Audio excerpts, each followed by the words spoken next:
प्यारे बच्चों अस्सलाम वालेकुम। मैं आपकी टीचर जमीला तबस्सुम अपना जो मौजू लेकर आ गई हूँ आपके सामने, उसका नाम है ईद उल फितर। जो मैंने आज मौजू चुना है उर्दू में, इसका नाम है ईद उल फितर। ईद उल फितर में उर्दू में आपको पहले कुछ अल्फाज ऊपर पेज पर आते हैं, तो ज़रा मैं पहले इन्हीं पर रोशनी डालूं। पहला अल्फाज है टोली। टोली बच्चों आप जानते हो, टोली हम कहते हैं मतलब जब बहुत सारी चीज़ें जब बहुत सारी चीज़ें जमा होती हैं तो उसको हम टोली कहते हैं। यहाँ पर मैं मिसाल दूंगी आप लोगों को। अगर हम बहुत सारे फूल एक मतलब जमा करेंगे, एक ही टोकरी में रखेंगे, तो ऐसे में उस झुंड को हम टोली कहते हैं। मोहताज जो दूसरा यहाँ पर लफ्ज़ है, मोहताज हम गरीबों और मिस्किनों को कहते हैं। तो तीसरा यहाँ पर है ईद उल फित्र। ईद उल फित्र हम मुसलमानों का एक त्यौहार होता है। भीड़ होती है जहाँ पर हुजूम होता है, लोगों का हुजूम हो या किसी भी शय का हुजूम हो, उसको हम भीड़ कहते हैं। सदक़े फ़ितर हम कहते हैं उस पैसे को जो हम गरीबों और मोहताजों में बांटते हैं, यानी कि वो पैसा वो खैरात जो हम गरीबों में बांटते हैं उसको सदक़ा फ़ितर कहते हैं। सदक़ा फ़ितर हम इसीलिए इसको कहते हैं क्योंकि ये ज़्यादातर ईद के दिन ही दिया जाता है। तो आगे मैं इसके बारे में और जानकारी आप लोगों को दूंगी। तो यहाँ पर आप लोगों को एक शक्ल नज़र आ रही है। यहाँ पर दो बच्चे एक दूसरे से गले मिलते हैं। असल में ये ईद का दिन है। ईद का दिन की एक मैसेज है कि इस दिन हम एक दूसरे से गले मिलते हैं, प्यार बांटते हैं, स्वीट्स बांटते हैं, मिठाइयाँ बांटते हैं, छोटे बच्चों को ईदी देते हैं। ऐसे में हम एक दूसरे के बहुत ही करीब हो जाते हैं। ये ईद उल फितर की यहाँ पर एक मैसेज है जो मैं आप लोगों के साथ इस वक्त शेयर करना चाहती थी। तो आगे यहाँ पर प्यारे बच्चों, आज ईद का दिन है। जो आपका सबक है इसमें कहा गया है आज ईद का त्यौहार है, यानी कि आज जो दिन है ये ईद का दिन है। रमज़ान के महीने भर के रोज़ों के बाद ये त्यौहार आता है। तो ये वो ईद उल फितर वो त्यौहार है, वो बड़ा दिन है।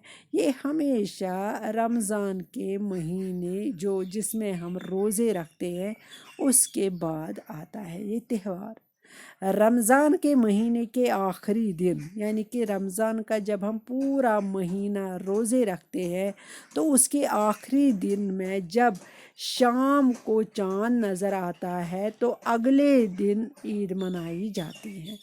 जब हमें रमज़ान के महीने में जब हम रोज़े रखते हैं तो आखिरी दिन में जब हमें चाँद नज़र आता है तो अगले दिन हम ईद मनाते हैं। इस ईद को मीठी ईद और ईद उल फित्र भी कहा जाता है। इस ईद को हम मीठी ईद भी कहते हैं। मीठी ईद इसीलिए कहते हैं क्योंकि इस दिन हम एक दूसरे से स्वीट्स बांटते हैं, यानी कि मिठाइयाँ बांटते हैं। और ईद उल फित्र भी कहा जाता है। ईद उल फित्र भी हम इस ईद को कहते हैं, इस त्यौहार को कहते हैं। प्यारे बच्चों, सुबह होते ही सब छोटे बड़े नहा धोकर नए और साफ सुथरे कपड़े पहनते हैं। हर एक बंदा जो भी घर में होता है, छोटे से लेकर बड़ों तक, हर एक नहा धोकर आता है। सुबह सवेरे उठते ही जागते ही नहा धोकर आता है और साफ सुथरे कपड़े पहनते हैं।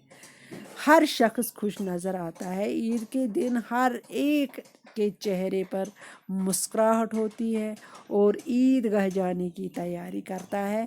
हर एक बंदा, हर एक शख्स घर का, हर एक फ़र्द घर का ईदगाह जाने की तैयारी करता है, क्योंकि ईदगाह में हम नमाज़ ईद نماز عید پڑھتے ہیں، جو ہم عید کی نماز جو عید کی نماز ہوتی ہے وہ ہمیں عیدگاہ میں پڑھنی پڑتی ہے، کیونکہ اس نماز کو ہمیں سبوں کو اسمبل ہونا پڑتا ہے ایک جگہ۔ ہم سارے جو مسلمان ہوتے ہیں وہ ایک جگہ جمع ہو کر عید نماز ادا کرتے ہیں، اور جہاں پر عید نماز ادا کرتے ہیں اس کو عیدگاہ کہتے ہیں۔ لوگ عیدگاہ جانے سے پہلے غریبوں اور محتاجوں میں صدقہ فطر بانٹتے ہیں۔ لوگ جو عیدگاہ نماز کے لیے جاتے ہیں اس سے پہلے ان کو صدقہ، جو وہ پیسہ جو مالدار کے پاس ہو، چاہے زیورات ہو، چاہے پیسہ ہو یا کسی بھی دوسری شے میں ہو، تو وہ پہلے اس کو غریبوں اور محتاجوں میں بانٹنا پڑتا ہے۔ یعنی کہ غریب اور محتاج وہ لوگ ہوتے ہیں جن کو پیسوں کی ضرورت ہوتی ہے، تاکہ وہ لوگ بھی عید کی خوشی میں شریک ہو جائیں۔ وہ اسی لیے یہ پیسہ ان میں بانٹنا پڑتا ہے تاکہ وہ بھی ہماری طرح عید کی خوشی میں ہمارے ساتھ شریک ہوں۔ تو پیارے بچوں، آج کے لیے اتنا کافی۔ تو کل میں اس لیسن کو آگے لے کر جاؤں گی۔ مجھے پوری امید ہے آپ لوگوں نے میرا یہ کہا ہوا سبق اچھی طرح سے سمجھ لیا ہوگا۔ باقی وسلام۔